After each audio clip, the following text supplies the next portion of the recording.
16 mois qu'il a pris la tête d'un pays littéralement coupé en deux, déchiré par une violente guerre civile. Alassane Ouattara, le président de la Côte d'Ivoire, est l'invité de la rédaction de TV5 Monde. Monsieur le Président, bonjour. Bonjour. Merci d'avoir accepté notre invitation. D'abord, peut-être une première réaction. Oui. Comment réagissez-vous à la brusque disparition de John Atta Mills au Ghana? Oui, mais John Atta Mills était un ami, un proche qui m'a bien soutenu pendant la crise post-électorale. Nous étions en contact pratiquement tout le temps, jusqu'il y a 2 mois quand il était malade. Et le Ghana et l'Afrique perdent un grand démocrate, un grand homme d'État. Et je voudrais présenter à toute la famille de John et à son frère Kadman, à son épouse et à tous les Ghanéens mes condoléances les plus attristées. C'était un ami à moi. Alors, Alassane Ouattara, vous devez rencontrer demain votre homologue français, François Hollande. On va revenir sur l'évolution des relations entre Paris et Abidjan. Mais d'abord, un premier bilan, celui de votre grand chantier, la réconciliation de la Côte d'Ivoire, un chantier lancé il y a 1 an, quasiment jour pour jour. Amandine Sellier. Elle devait être la ville symbole de la réconciliation. Mais 1 an après, Douékoué est à nouveau le théâtre d'affrontements sanglants. Vendredi, une dizaine de personnes ont été tuées dans ce camp où vivaient des déplacés de la crise post-électorale. Des Ivoiriens, en majorité issus de l'ethnie guéré, considérés comme des pro-Gbagbo. Ils auraient été attaqués par des jeunes d'une ethnie du Nord, favorables à Ouattara, qui auraient été aidés par les soldats des forces républicaines. Les FRCI, qui comptent de nombreux ex-rebelles pro-Ouattara, rebelles déjà mis en cause dans les tueries de Douékoué de mars 2011 et jamais inquiétés. Le 23 avril dernier, c'était depuis cette ville symbole qu'Alassane Ouattara promettait un traitement judiciaire équitable des événements de 2011. Tous les meurtriers seront punis, seront déférés devant la justice. Nul ne sera épargné. Mais pour l'heure, seuls les partisans de Laurent Gbagbo, environ 200, ont été placés en détention. L'ancien président est quant à lui le seul à devoir répondre devant la Cour pénale internationale de La Haye des affrontements qui ont fait plus de 3000 morts de 2010 à 2011. Une réalité qui alimente en Côte d'Ivoire la crainte de ce que beaucoup appellent ici une justice des vainqueurs. Une commission dialogue, vérité et réconciliation a pourtant été mise en place en juillet 2011. Elle a permis l'organisation d'élections législatives en décembre, mais nombreux sont ceux qui contestent sa légitimité. Autre problème majeur, le FPI, le parti de Laurent Gbagbo, refuse toujours d'intégrer le jeu politique.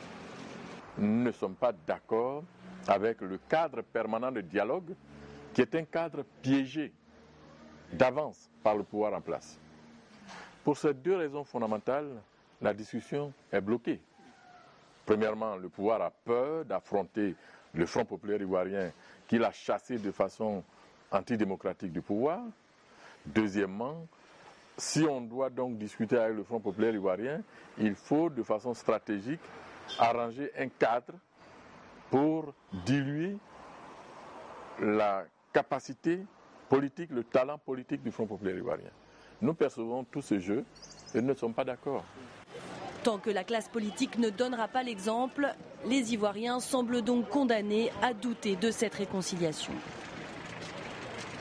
Alors Alassane Ouattara, on l'a vu, la réconciliation, vaste concept, 20 mots pour l'instant. Est-ce que la commission Dialogue, Vérité et Réconciliation a vraiment les moyens de travailler depuis 1 an? Tout à fait. La réconciliation est une chose complexe. Vous savez, elle ne se décrète pas. Il faut vouloir la réconciliation. En ce qui me concerne, je fais tout ce que je peux. J'ai demandé au FPI d'entrer au gouvernement, ils l'ont refusé. Je les ai reçus pour les encourager d'aller aux élections législatives. Ils n'ont pas accepté. Nous avons créé un cadre de dialogue auquel ils ont préféré participer comme étant des observateurs. Mais nous continuons. Moi, je continuerai de tendre la main. Je suis le président de tous les Ivoiriens. Je ne veux pas de distinction entre Ivoiriens. Donc, je continuerai ma volonté de réconciliation. Alors, elle doit avoir quelle forme, cette réconciliation, selon vous? Oui, la réconciliation doit d'abord partir par l'engagement de chacun de nous de le faire, n'est-ce pas? Ça demande le pardon du côté des victimes, mais ça demande la repentance du côté de ceux qui ont commis des actes criminels. Alors, ce à quoi nous assistons aujourd'hui, le FPI, pour être simple, ne veut pas donc aller dans ce processus pour des intentions qu'ils sont en train de décrire et qui sont fausses. Alors nous souhaitons que le FPI entre dans ce processus. Nous sommes condamnés à vivre ensemble. Moi, je souhaite que nous vivions ensemble. C'est un peu fort, non? Ben oui, nous avons la commission Dialogue, Vérité et Réconciliation. Nous avons tenté de faire représenter toutes les régions de Côte d'Ivoire. Nous avons des religieux, nous avons des chefs coutumiers, tout le monde. Mais je souhaite qu'ils y entrent. Alors justement, à propos de réconciliation, on l'a vu, Douékoué est devenu un véritable symbole. Cette ville de l'Ouest a de nouveau été le théâtre de sanglants affrontements. Des représentants de la ville de Douékoué sont actuellement à Paris. Ils vous interpellent. Écoutez. Oui. Aujourd'hui, les pro-Ouattara ont le permis de tuer et les pro-Gbagbo ont le permis de mourir. Alors qu'on est tous des citoyens. On a besoin de sécurité. Qu'ils soient Djoula, Guéré, Bété, Dida, Atié ou ceci, cela, l'essentiel est un citoyen. Nous sommes tous nés libres et égaux. On a besoin de notre sécurité. Et que la loi est faite pour tout le monde. Chacun doit se conformer à ça. Aujourd'hui, on donne un certain pouvoir à un groupe d'agir comme il veut. Vous voyez, c'est l'anarchie, c'est le désordre. C'est même marqué dans les bus. Si chacun fait ses règles, tout se dérègle. Alors imaginez pour un État. Voilà, pour ces propos recueillis par Reda Ouarab et Valérian Morzadeh, quelle est votre réponse? Mais sur la première partie, je suis d'accord avec elle. Les Ivoiriens doivent être traités en pleine égalité. Il n'y a pas plusieurs catégories d'Ivoiriens. Je suis contre cela et je pense que je l'ai démontré. Maintenant, ce qui s'est passé à Douékoué est parti d'un acte criminel que je condamne. Ensuite, un groupe de population a voulu se venger. Ceci est inadmissible. On ne peut pas faire justice soi-même. Donc je condamne la violence. Et j'ai mis en place une commission d'enquête. Nous aurons ces conclusions. Et nul ne sera épargné, je le répète. La commission d'enquête que j'ai créée il y a 6 mois va rendre ses conclusions dans quelques jours. Et nous allons en tirer toutes les leçons. En toute transparence. Tout le monde passera devant la justice, sans aucune exception. Reste qu'aujourd'hui, 120 inculpations côté Gbagbo. Certains de vos partisans sont accusés d'exaction. Pourtant, aucun n'a été inquiété. Oui, est-ce qu'il n'y a pas deux poids, deux mesures? Pardon d'être aussi brutal. Ça, je ne suis pas d'accord. On ne peut pas traiter en égalité des gens qui ont tué et des gens qui sont accusés d'avoir tué. Alors, il faut que la justice fasse son travail. Ceux qui sont détenus, ceux qui sont jugés maintenant sont des gens qui ont été pris en flagrant délit de crime, de vol de la Banque centrale, de torture et ainsi de suite. Ils ont été pris sur les faits. Maintenant, nous avons mis en place cette commission d'enquête, pas seulement pour Douékoué, mais pour l'ensemble de la Côte d'Ivoire. Cette commission a pris 6 mois, elle est indépendante. Elle a fait son rapport. Son rapport devait m'être remis le 18 juillet, mais ce sera fait dans les prochains jours puisque j'étais en déplacement. Et je répète, il n'y aura pas d'exception.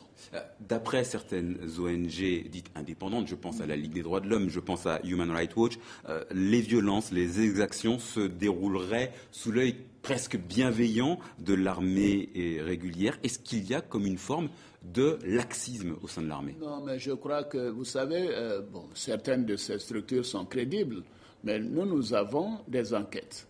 Nous travaillons avec l'ONUCI, donc les soldats des Nations Unies. Et personne n'a dit qu'il y avait un tel comportement. Par exemple, certains accusent l'ONUCI de n'avoir pas réagi, mais leur mandat ne leur permet pas de le faire. Et ils ont le premier cordon de sécurité. Et c'est ensuite que viennent les forces républicaines. Il faut simplifier les choses. Chacun joue son rôle et nous faisons en sorte que ces populations réfugiées retournent dans leur village et soient sécurisées dans leur village. Ce qui leur arrive n'est pas normal. Je le condamne. Je le condamne parce que je veux que les Ivoiriens vivent ensemble et vivent dans la paix ensemble. Et la sécurité, la région de l'Ouest, c'est la première que j'ai visitée. J'y ai passé 5 jours. C'est la première où j'ai déployé des véhicules. J'ai reconstruit les écoles, les centres de santé. J'ai donné des voitures au préfet. J'ai reconstruit les préfectures. Tout cela parce que je veux la priorité la sécurité dans cette région de l'Ouest. Alors, demain, vous rencontrez François Hollande et il se dit que le président français aurait posé ses conditions avant de vous accorder cette entrevue. Conditions parmi lesquelles il y aurait l'éviction de plusieurs conseillers français mis en place à l'époque Sarkozy. Est-ce qu'il y a un changement de tonalité? Qu'est-ce que vous avez dit? Parmi les conditions qu'on évoque, aucune condition ne m'a été posée. J'ai eu un entretien téléphonique avec le président Hollande à sa demande. J'étais dans l'avion en route pour une mission. Nous nous sommes entretenus pendant 20 minutes. Il m'a invité ensuite à venir en France. Je suis en France pour le rencontrer. Est-ce qu'il y a un changement de ton entre Paris et Abidjan depuis le changement de présidence française? Point du tout, mais la France est une grande nation. Les choses continuent. Aucune interruption et aucun changement d'aucune sorte. J'ai rencontré hier le ministre des Finances, Moscovici. Et je rencontrerai le ministre des Affaires étrangères, Laurent Fabius, qui est un ami. Je rencontrerai le ministre de la Défense. Et ensuite, nous aurons notre entretien avec le président François Hollande. Nous parlerons de la Côte d'Ivoire, nous parlerons de la sous-région, nous parlerons du Mali. Nous avons un emploi du temps, un ordre du jour très chargé et je me réjouis de cette rencontre. Alors, justement, et très rapidement, quel rôle la Côte d'Ivoire peut-elle jouer dans le règlement de la crise malienne? Mais nous faisons beaucoup parce que vous savez, je suis le président en exercice de la CEDEAO. Dès que j'ai été porté à cette fonction en mi-février, en mi-mars, nous avons eu le Mali, ensuite la Guinée-Bissau. Nous avons tenu 7 réunions depuis cette date, en 3 mois. Et nous avons progressé. C'est vrai que les choses au Mali sont complexes, c'est lent, mais ça évolue. Et nous pensons que dans les jours à venir, nous aurons un gouvernement en place, un gouvernement de large union, et nous aurons également une requête pour que les forces de la CEDEAO et les forces de la communauté internationale puissent venir à Bamako et de là aider les Maliens à reconquérir le Nord. Et nous attendons dans les prochains jours une résolution des Nations Unies à cet effet. Alassane Ouattara, merci beaucoup d'avoir répondu à nos questions.